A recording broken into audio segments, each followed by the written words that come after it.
মাননীয় নিপেন নাথ ডাঙৰীয়া আৰু বিজেপি বংশীদেৱ ৰে ডাঙৰীয়াৰ লগতে আজি সেই সভাত উপস্থিত থকা পৰম শ্ৰদ্ধা ৰাইজ আৰু সাংবাদিক বন্ধুসকল, নিৰ্বাচনী প্ৰচাৰ সভাত অংশগ্ৰহণ কৰা বঙাইগাঁও বিধানসভা সমষ্টিৰ সমূহ ৰাইজলৈ মই মোৰ আন্তৰিক শ্ৰদ্ধা আৰু কৃতজ্ঞতা জ্ঞাপন কৰিছোঁ। আজি এইখন সভা বৰ শুৱনি, বিশেষকৈ ইয়াক ইমান সুন্দৰভাৱে আপোনালোকে ইয়াৰ সজাই তুলিছে, কাৰণ সভাখনত অধিক সংখ্যকেই হৈছে মহিলা। নাৰী সমাজৰ মই ভাবোঁ উপস্থিতি সংখ্যা 90% বেছি হ'বনে? আৰু য'ত নাৰীৰ উপস্থিতি থাকে তাতেই মহাশক্তি উৎপন্ন হয়। আৰু নাৰী সমাজে কৰিব নোৱাৰা কাম একোৱেই নাই। আৰু আজিৰ তাৰিখত আপোনালোকে সকলোৱে জানে, মাননীয় প্ৰধানমন্ত্ৰী নৰেন্দ্ৰ মোদী ডাঙৰীয়াই 2014 চনত যেতিয়া ভাৰতবৰ্ষৰ 140 কোটি জনগণৰ আশীষ লৈ তেখেতে প্ৰধানমন্ত্ৰী আসনত অধিষ্ঠিত হ'ল, তেতিয়াৰ পৰাই তেখেতে ভাৰতবৰ্ষৰ নাৰী সমাজখনক সবলীকৰণ কৰাৰ বাবে, অগ্ৰাধিকাৰ দিয়াৰ বাবে নানা ধৰণৰ অভিলাষী আঁচনি হাতত ল'লে।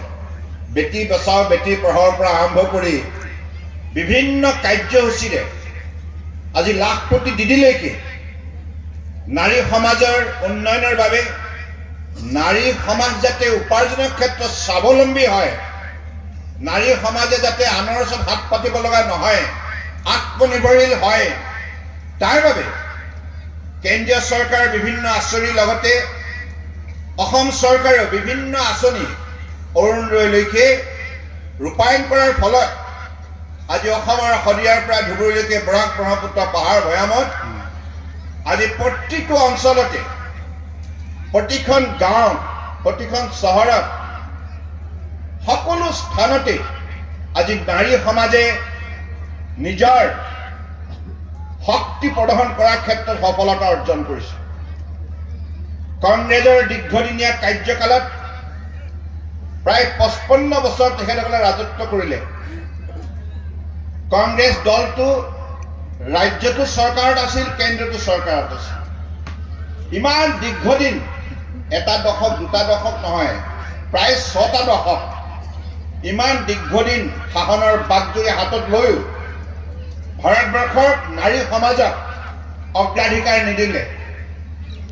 নাৰী সমাজৰ ইমান দুৰ্দশা হ'ল যে তেখেতসকলে কেঁচা খৰিত ফু মাৰি বৰষুণৰ বতৰত বহুত সংগ্ৰাম কৰি পৰিয়ালটোৰ বাবে ভাত পানী ৰান্ধিব লগা হৈছিল আৰু চকু পানী টুকিব লগা হৈছিল। কংগ্ৰেছে 60 বছৰে মহিলা সমাজক চকু পানী টুকিবলৈ বাধ্য কৰালে, কিন্তু মাননীয় প্ৰধানমন্ত্ৰী ডাঙৰীয়াই উজালা আঁচনিৰ যোগেদি মহিলা সমাজৰ চকু পানী মুচিবৰ বাবে তেখেতে ৰন্ধন গেছ দিয়াৰ যিটো দায়িত্ব পালন কৰিলে, তাৰ ফলত আজি বিজ্ঞানসন্মতভাৱে কম সময়ৰ ভিতৰত মহিলা সমাজে নিজৰ পৰিয়ালটোৰ বাবে ভাত পানী ৰান্ধিব পৰা হ'ল, পৰিষ্কাৰ এটা পৰিৱেশ নিৰ্মাণ কৰিব পৰা হ'ল আৰু চকু পানী টুকিব লগা নহয়। গতিকে এইখিনি ভক্তিভাৱেৰে মাননীয় প্ৰধানমন্ত্ৰী ডাঙৰীয়াই মহিলা সমাজক আগবঢ়োৱা সেৱাৰ বাবে আজি মহিলা সমাজ ভাৰতবৰ্ষৰ জাগি উঠিছে, শক্তিশালী মহিলা সমাজ। আৰু আমি সকলোৱে ল'ৰালি কালৰ পৰা এটি কথা শিকি আহিছোঁ। আমাৰ মাতৃ পিতৃ, বৰদেউতা, বৰমা সকলোৱে আমাক ল'ৰালি কালতে জ্যেষ্ঠসকলে শিকায় যে মাতৃভক্তি থাকিলেহে প্ৰকৃতাৰ্থত ঈশ্বৰ প্ৰাপ্তি সম্ভৱ। সেইকাৰণে ঋগ্বেদত মাতৃস্থান সৰ্বোচ্চ পৰ্যায়ত ৰখা হৈছে। ভগৱানতকৈ উচ্চ স্থান দিয়া হৈছে মাতৃক। সেইকাৰণে আমি এই পৃথিৱীখনক কি বুলি কওঁ? ধৰিত্ৰী আই, নহয়নে? কওঁনে নকওঁ? আৰু ভাৰতবৰ্ষক কি কওঁ? ভাৰত মাতা, মা ভাৰতী। আৰু অসমখনক কি কওঁ? অসমীয়া আই। কওঁনে নকওঁ? আৰে নকয় যে কোনো। মই নাৰী সমাজৰ কথা কৈ আছো ন, আপোনালোকে সহযোগ কৰিব। মিছা কথা কৈছো নেকি? মিছা কথা কৈছো নেকি? মিছা কথা ক'লে শুধৰাই দিব, মোৰো ভুল হ'ব পাৰে। কিন্তু আমি ইয়াত যিমান সংখ্যক বহি আছো, সকলোৰে মাতৃগৰাকীৰ কথা মনত পেলাওকচোন। ল'ৰালি কালত কিমান কষ্ট কৰি মায়ে আমাক ডাঙৰ দীঘল কৰিলে। যেতিয়া আমি নৰিয়াত পৰোঁ, বেমাৰত পৰোঁ, মায়ে দিনৰ পাছত দিন, ৰাতিৰ পিছত ৰাতি উজাগৰে থাকিব লগা হয়, যাতে পুত্ৰ কন্যাই কোনো কাৰণত যাতে অকলশৰে উপলব্ধি নকৰে। মাতৃৰ মহানতা, মাতৃৰ উদাৰতা, মাতৃৰ মানৱতা আমি সকলোৱে উপলব্ধি কৰিব লাগিব। গতিকে সেইকাৰণে মাননীয় প্ৰধানমন্ত্ৰী ডাঙৰীয়াই যোৱা 11 বছৰে 2014ৰ পৰা আজি 2026লৈকে মাতৃভক্তিৰ ভাৱনা শক্তিৰে ভাৰতবৰ্ষৰ মহিলা সমাজক যেনেধৰণে আন্তৰিকতাৰে বিভিন্ন চৰকাৰে আঁচনি যোগেদি সহযোগিতা আগবঢ়াইছে, তাৰ ফলত আজি মহিলা সমাজ সকলো ক্ষেত্ৰতে নিজৰ পাৰ্গতনী প্ৰদৰ্শন কৰিবলৈ সক্ষম হৈছে। সকলো ক্ষেত্ৰতে আপুনি মহিলা সমাজে সৰু সৰু কুটিৰ শিল্পৰ পৰা আৰম্ভ কৰি সৰু সৰু উদ্যোগ প্ৰতিষ্ঠা কৰাৰ পৰা আৰম্ভ কৰি ভাৰতবৰ্ষৰ সামৰিক বাহিনী, নিৰাপত্তা বাহিনী, অৰ্ধ সামৰিক বাহিনী, সকলো ক্ষেত্ৰতে মহাকাশ বিজ্ঞান, মহাসাগৰ বিজ্ঞান, সকলো ক্ষেত্ৰতে মহিলা সমাজে পাৰ্গতনী প্ৰদৰ্শন কৰিবলৈ সক্ষম হৈছে আৰু ভাৰতবৰ্ষক গৌৰৱান্বিত কৰিছে। গতিকে সেই মহিলা সমাজলৈ মোৰ কোটি কোটি প্ৰণাম। গতিকে আপোনালোকক মাতৃ হিচাপে গণ্য কৰি মই আপোনালোকৰ চৰণত মোৰ দ্বাৰা আশীষ বিচাৰিছোঁ। আগন্তুক নিৰ্বাচন আপোনালোকে সকলোৱে জানে, আপোনালোকৰ অতি মৰমৰ দীপ্তিময় চৌধুৰী, দীপ্তিময় চৌধুৰী প্ৰাৰ্থী, অসম গণ পৰিষদ দলৰ প্ৰাৰ্থী, বিজেপি সমৰ্থিত, BPF সমৰ্থিত। গম পাইছেতো? পাইছে নহয়? হয়নে নহয়? গতিকে এতিয়া 9 তাৰিখে ভোট গ্ৰহণ হ'ব। 9 তাৰিখে আপোনালোকে সকলোৱে অত্যন্ত আন্তৰিকতাৰে পুৱাৰ ভাগতে হাতীৰ ছবিত ভোট দি আমাৰ বাইদেউ দীপ্তিময় চৌধুৰী ডাঙৰীয়ানীক বিপুল ভোটত জয়যুক্ত কৰাব লাগিব। আৰু এগৰাকী মহিলা প্ৰতিনিধি অসমৰ বিধানসভাত মজিয়াত যেতিয়া প্ৰৱেশ কৰিব, আমি বঙাইগাঁও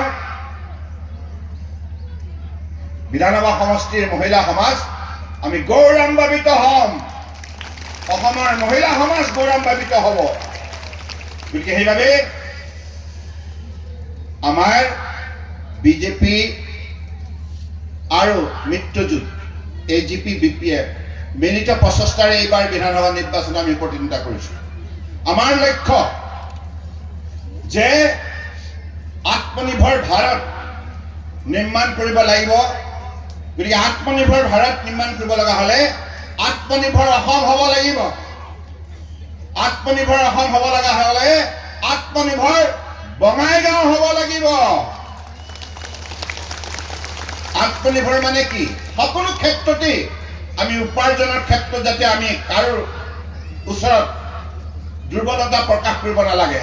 আমাৰ যোগ্যতা, দক্ষতা, দৃঢ়তা, মনোবল, পাৰদৰ্শিতা আমি বিভিন্ন কৰ্মপথাৰত প্ৰদৰ্শন কৰিব লাগিব আৰু আমি দেখুৱাব লাগিব যে আমি নিজৰ ওপৰত, নিজৰ যোগ্যতাৰ ওপৰত আমি উপাৰ্জন কৰিছোঁ আৰু সন্মান সহকাৰে জীৱন যাত্ৰাত আগুৱাই গৈছোঁ, মৰ্যাদা সহকাৰে নিজৰ স্বাভিমান লৈ। আজি আমি এই কথা মনত ৰাখিব লাগিব, আমাৰ এই বিকাশ যিটো যাত্ৰা মাননীয় প্ৰধানমন্ত্ৰী নৰেন্দ্ৰ মোদী ডাঙৰীয়াৰ নেতৃত্বত যোৱা 11 বছৰে ভাৰতবৰ্ষৰ বুকুত যিমানখিনি উন্নয়ন সম্ভৱ হৈছিল তাৰ ফলশ্ৰুতিত আজি আমি সকলোৱে মনোবল আয়ত্ত কৰিবলৈ সক্ষম হৈছোঁ, মনোবল বৃদ্ধি কৰিবলৈ সুযোগ পাইছোঁ, আত্মবিশ্বাস বৃদ্ধি হৈছে। পূৰ্বতে কংগ্ৰেছৰ 55 বছৰীয়া শাসনকালত দুৰ্নীতি, ভ্ৰষ্টাচাৰ, স্বজনপ্ৰীতি আৰু চৌদিশে উগ্ৰপন্থীৰ দপদপনি, হত্যা, হিংসা, অপহৰণ, ধন দাবী বলপূৰ্বকভাৱে আৰু নিৰাপত্তাহীনতাত অসমৰ ৰাইজ দিনে নিশাই ক্ষণ গণিছিল। ইমান এটা অনিশ্চয়তাৰ মাজত কংগ্ৰেছে আমাক থাকিবলৈ বাধ্য কৰাইছিল আৰু মানুহে এঠাইৰ পৰা আন ঠাইলৈ ৰাতিপুৱাই হওক গধূলিয়ে হওক নিশ্চিন্ত মনে অহা যোৱা কৰিব পৰা পৰিৱেশ নাছিল। অসমত চৌদিশে উগ্ৰপন্থীৰ দপদপনি আছিল, কিন্তু সেই বাতাবৰণ নাইকিয়া কৰাৰ বাবে অসমত বিভিন্ন উগ্ৰপন্থীৰ সৈতে আলাপ আলোচনাত মিলিত হৈ তেখেতসকলক অহিংসা পথলৈ আনি, ভাৰতবৰ্ষৰ মূল পথলৈ আনি মাননীয় প্ৰধানমন্ত্ৰী নৰেন্দ্ৰ মোদী ডাঙৰীয়াই, মাননীয় গৃহমন্ত্ৰী অমিত শ্বাহ ডাঙৰীয়াই যেনেধৰণে অসমত শান্তি প্ৰতিষ্ঠা কৰিলে, উত্তৰ পূৰ্বাঞ্চলৰ শান্তি প্ৰতিষ্ঠা কৰিলে, তাৰ ফলত আজি আমি এঠাইৰ পৰা আন ঠাইলৈ নিশ্চিন্ত মনে যাব পৰা হৈছোঁ আৰু আমাৰ আজি বিকাশ যাত্ৰা ক্ষিপ্ৰ গতিত আগুৱাই গৈছে। হয়নে নহয়? শান্তি আহিছে নে নাই? আগতে এইবিলাক অঞ্চলত অশান্তি আছিল নে নাই? গতিকে অশান্তি দূৰ কৰি এতিয়া শান্তি প্ৰতিষ্ঠা কৰাৰ ক্ষেত্ৰত মাননীয় প্ৰধানমন্ত্ৰী ডাঙৰীয়াই যেনেধৰণে বলিষ্ঠ পদক্ষেপ ল'লে আৰু 10,000তকৈ অধিক উগ্ৰপন্থীয়ে অস্ত্ৰ ত্যাগ কৰি মূল পথলৈ ভাৰতবৰ্ষৰ গণতান্ত্ৰিক পদ্ধতিলৈ তেখেতসকলে আজি পদাৰ্পণ কৰাৰ ফলত আজি অসমত চৌদিশে শান্তি বিৰাজমান আৰু শান্তি হোৱাৰ বাবে ৰাস্তা পদূলি, দলং, অনুষ্ঠান, প্ৰতিষ্ঠান, সৰু বৰ উদ্যোগ গঢ় লৈ উঠিছে আৰু উপাৰ্জনৰ নতুন নতুন উপায় আজি উদ্ভাৱন কৰিবলৈ আমি সক্ষম হৈছোঁ। হৈছেনে নাই? যুৱক যুৱতীসকলৰ বাবে আগতে অসমৰ যুৱক যুৱতীসকলে ফণীভূষণ চৌধুৰী ডাঙৰীয়া অলপ আগতে কৈছে, অসমৰ যুৱক যুৱতীসকলে আগতে উচ্চ শিক্ষাৰ বাবে ভাৰতবৰ্ষৰ বেলেগ বেলেগ ঠাইলৈ বঙাইগাঁৱৰ পৰা, ডিব্ৰুগড়ৰ পৰা, গুৱাহাটীৰ পৰা ঢাপলি মেলিব লগা হৈছিল। ফলত মাতৃ পিতৃয়ে বহু লাখ লাখ টকা খৰচ কৰিব লগা হৈছিল। কিন্তু আজি অসমতে উন্নত মানদণ্ডৰ চিকিৎসালয়, এইমছৰ পৰা আৰম্ভ কৰি জিলাই জিলাই মেডিকেল কলেজ, ইয়াৰ উপৰিও পৰম্পৰাগত চিকিৎসা ব্যৱস্থা, আয়ুৰ্বেদিক কলেজ, ইয়াৰ উপৰিও আজি বিভিন্ন ধৰণৰ কাৰিকৰী শিক্ষানুষ্ঠান আৰু IIM, IIT পৰা আৰম্ভ কৰি সকলো ধৰণৰ agriculture research, national institute of design, বিভিন্ন ধৰণৰ ইঞ্জিনিয়াৰিং কলেজ অসমৰ বুকুত গাঁৱলৈ উঠাৰ ফলত আজি অসমৰ ছাত্ৰ ছাত্ৰীয়ে অসমৰ বুকুতেই উচ্চ শিক্ষা বিভিন্ন বিষয়ত আয়ত্ত কৰিবলৈ সক্ষম হৈছে। এই যুৱক যুৱতীসকলৰ বাবে উঠি অহা প্ৰজন্মৰ বাবে যিটো আন্তঃগাঁথনি গঢ় দিয়া হৈছে, তাৰ ফলত আজি অসমৰ ছাত্ৰ ছাত্ৰীসকলে বাহিৰলৈ যাব লগা হোৱা নাই, মা দেউতাকে ধাৰ ধাৰ কৰি লাখ টকা খৰচ কৰিব লগা হোৱা নাই। অসমতে অত্যাধুনিক আজি ৰূপত যেনেধৰণে শিক্ষানুষ্ঠান গঢ় লৈ উঠিছে, ইয়াতেই শিক্ষা গ্ৰহণ কৰি নিজৰ যোগ্যতা বৃদ্ধি কৰাৰ ক্ষেত্ৰত আমাৰ ছাত্ৰ ছাত্ৰীসকলে যেনেধৰণে সুযোগ লাভ কৰিছে, ইয়ে আমাৰ উন্নয়নৰ ক্ষেত্ৰত আগবাঢ়ি যোৱাৰ ক্ষেত্ৰত বিশেষ আমাক উদগনি দিছে। গতিকে সেইবাবে মাননীয় পৰম শ্ৰদ্ধা ৰাইজ, আপোনালোকক মই এটাই কথা কওঁ যে আপোনালোকে মাননীয় প্ৰধানমন্ত্ৰী নৰেন্দ্ৰ মোদী ডাঙৰীয়া আৰু বৰ্তমান অসমৰ মাননীয় মুখ্যমন্ত্ৰী ডক্টৰ হিমন্ত বিশ্ব শৰ্মা ডাঙৰীয়াৰ নেতৃত্বত যেনেধৰণে আজি বিভিন্ন আঁচনিবিলাকৰ ধন সঠিকভাৱে ৰাইজে পাবলৈ সক্ষম হৈছে। আজি অৰুণোদয়ৰ ক্ষেত্ৰত আপোনালোকক যিমান পইচা চৰকাৰে দিম বুলি কৈছে, আপোনালোকৰ বেংক একাউণ্ট সিমান টকাই সোমাইছে। সোমাইছেনে নাই? পাইছেনে নাই? পাইছেনে নাই? যদি পাইছে সকলোৱে কওক, আমি পাইছোঁ। এই বহুতে হাত ধৰা নাই। আমি এই হৈছে সামাজিক ন্যায়। কংগ্ৰেছৰ দিনত তেখেতসকলে ঘোষণা কৰে আঁচনি ধন, কিন্তু তাৰে শতকৰা 80% কংগ্ৰেছৰ দালালবিলাকে আত্মঘাত কৰিছিল নে নাই? এতিয়া PM কিষাণ খেতিয়কসকলেও 3টা কিস্তিত ধন পায় আৰু আমাৰ শ্ৰমিক বাগানৰ শ্ৰমিকসকলেও আজি বেংকৰ একাউণ্ট খুলি তেখেতসকলৰ নামত আবণ্টিত ধন শতকৰা 100% তেখেতসকলৰ একাউণ্টত জমা হোৱাৰ ফলত আজি মাননীয় প্ৰধানমন্ত্ৰী নৰেন্দ্ৰ মোদী ডাঙৰীয়াই ভাৰতবৰ্ষৰ কোটি কোটি দৰিদ্ৰ লোকক সামাজিক ন্যায় দিছে। কাৰণ পকী ঘৰ দিছে 1.5 লাখ টকাৰ, তাত গেছ দিছে, তাত ইলেক্ট্ৰিচিটি দিছে, তাত বিশুদ্ধ খোৱা পানী দিছে, আকৌ বিভিন্ন জীৱন বীমা দিছে আৰু বিনামূলীয়াকৈ খাদ্য যোগান ধৰিছে। কাম কংগ্ৰেছে 60 বছৰে কৰিব নোৱাৰিলে। আজি মাননীয় প্ৰধানমন্ত্ৰী ডাঙৰীয়াৰ নেতৃত্বত ভাৰতবৰ্ষৰ কোনো দুখীয়া লোকে ভোকত থাকিব লগা হোৱা নাই। আগতে পানী খাই মানুহে দিনৰ পিছত দিন কটাব লগা হৈছিল অন্নমুঠি যোগাৰ কৰাৰ অভাৱত, কিন্তু আজি তাৰিখত অন্ন বস্ত্ৰ বাসস্থান আৰু কৰ্মসংস্থাপন সকলো ক্ষেত্ৰতে যুৱক যুৱতীসকলক যেনেধৰণে সহায় কৰা হৈছে, বিনামূলীয়াকৈ আজি নিৰপেক্ষভাৱে যোগ্যতাৰ ভিত্তিত নিযুক্তি প্ৰক্ৰিয়া স্বচ্ছ ৰিকা ব্যৱস্থাৰে প্ৰদান কৰা হৈছে আৰু আমাৰ স্বাস্থ্য সেৱা ক্ষেত্ৰতো আয়ুষ্মান ভাৰতৰ পৰা আৰম্ভ কৰি অটল অমৃত অভিযান বিভিন্ন কাৰ্যসূচীৰে দুখীয়া মানুহক জটিল ৰোগৰ পৰা পৰিত্ৰাণ পাবৰ কাৰণে লাখ লাখ টকাৰ বিল আজি পৰিশোধ কৰাৰ ক্ষেত্ৰত চৰকাৰে দায়িত্ব লৈছে। গতিকে সেইবাবে আজি তাৰিখত দুখীয়া মানুহৰ ঘৰত শৌচালয় নিৰ্মাণ কৰাৰ পৰা আৰম্ভ কৰি তেখেতসকলৰ জীৱনটো মৰ্যাদা সহকাৰে জীয়াই থকাৰ বাবে যিমানখিনি সুবিধা লাগে মাননীয় প্ৰধানমন্ত্ৰী ডাঙৰীয়াই তেখেতৰ কাৰ্যকালত এই সুবিধাবিলাক প্ৰদান কৰাৰ বাবে আজি ডক্টৰ হিমন্ত বিশ্ব শৰ্মা ডাঙৰীয়াৰ কাৰ্যকালত যেনেধৰণে এই কাৰ্যসূচীক সফলতাৰে ৰূপায়ণ কৰা হৈছে আৰু ময়ো আপোনালোকৰ আশীৰ্বাদত যেতিয়া মুখ্যমন্ত্ৰী আছিলোঁ তেতিয়া এই সতীশ ভূষণ চৌধুৰী ডাঙৰীয়াই কোৱাৰ দৰে ইয়ালৈ আহি পেলাই মই বিভিন্ন কাৰ্যসূচী আৰম্ভ কৰিছিলোঁ। ধুবুৰীত মেডিকেল কলেজৰ পৰা আৰম্ভ কৰি বিভিন্ন ঠাইত যাই নহওক যোৱা 10 বছৰ অসম চৰকাৰ বিজেপি নেতৃত্বাধীন মিত্ৰজোঁট চৰকাৰ, আমি 2016 চনৰ পৰাই বিজেপি এজিপি একেলগে আছো আৰু BPF একেলগে আছো আৰু ভৱিষ্যতৰ দিনত একেলগে থাকিম।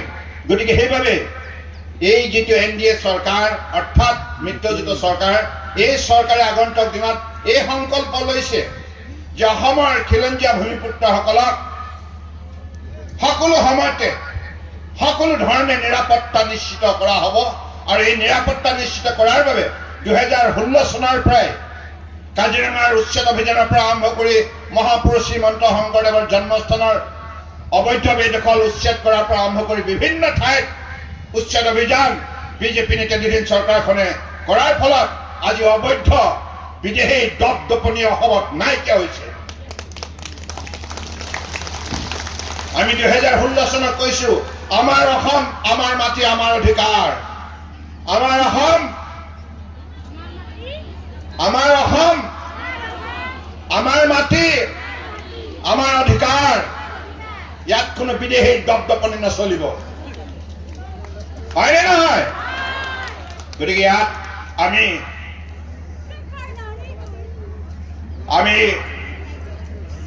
সকলোৰে আমাৰ ঐতিহ্য ৰক্ষা কৰিব লাগিব। বিশ্ববীৰ চিলাৰায়ৰ পৰা আৰম্ভ কৰি আমি বীৰ লাচিত, নৰনাৰায়ণ, ছগলু, চাওলুং চুকাফা, সতী সাধিনী, সতী ৰাধিকা, আমি অসমৰ ঐতিহ্য ৰক্ষা কৰি আমাৰ বীৰত্ব বিশ্বৰ বুকুত আমি সকলো সময়তে প্ৰদৰ্শন কৰিব লাগিব আৰু আমাৰ শক্তিৰে আমি আগন্তুক দিনত অসমক ভাৰতবৰ্ষৰ অন্যতম শক্তিশালী উন্নত ৰাজ্য হিচাপে গঢ়ি তুলিব লাগিব। গতিকে সেই লক্ষ্যৰে আজি NDA চৰকাৰে এই নিৰ্বাচনত অৱতীৰ্ণ হৈছে। এই কথা স্পষ্ট, NDA কোনো কাৰণত অসমীয়া জাতীয় অস্তিত্ব কাৰো সৈতে আপোচ নকৰে। সকলো সময়তে এই অস্তিত্ব শতকৰা 100% সুৰক্ষিত কৰা হ'ব আৰু এই সুৰক্ষিত কৰাৰ বাবে ডক্টৰ হিমন্ত বিশ্ব শৰ্মা ডাঙৰীয়াৰ নেতৃত্বত সন্দেহযুক্ত বিদেশীৰ পৰা 1.5 লাখ বিঘা মাটি কাঢ়ি লোৱা হৈছে, উচ্ছেদ অভিযান চলাই হৈছে নে নাই? হৈছেনে নাই? এনেধৰণে আমি আমাৰ পৰিপুৰুষৰ সন্মান ৰক্ষা কৰিব লাগিব, আমাৰ ইতিহাস ৰক্ষা কৰিব লাগিব। সেইকাৰণে মাননীয় প্ৰধানমন্ত্ৰী ডাঙৰীয়াই কৈছে বিকাশ ভি বিৰাসত ভি, অৰ্থাৎ আমাৰ উন্নয়নৰ লগতে আমি অতীতক পাহৰি যাব নালাগিব।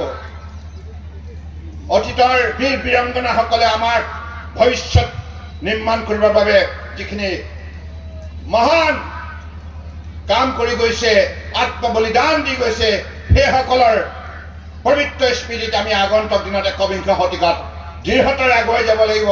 আৰু এই বঙাইগাঁও এটা কথা কওঁ, ফণীভূষণ চৌধুৰী ডাঙৰীয়াই দীৰ্ঘদিন ইয়াত বিধায়ক হিচাপে কাৰ্যনিৰ্বাহ কৰিলে, সফলতাৰে কাৰ্যনিৰ্বাহ কৰিলে, অত্যন্ত জনপ্ৰিয় এগৰাকী বিধায়ক হিচাপে অসমৰ ৰাজনীতিত প্ৰতিষ্ঠিত হ'ল।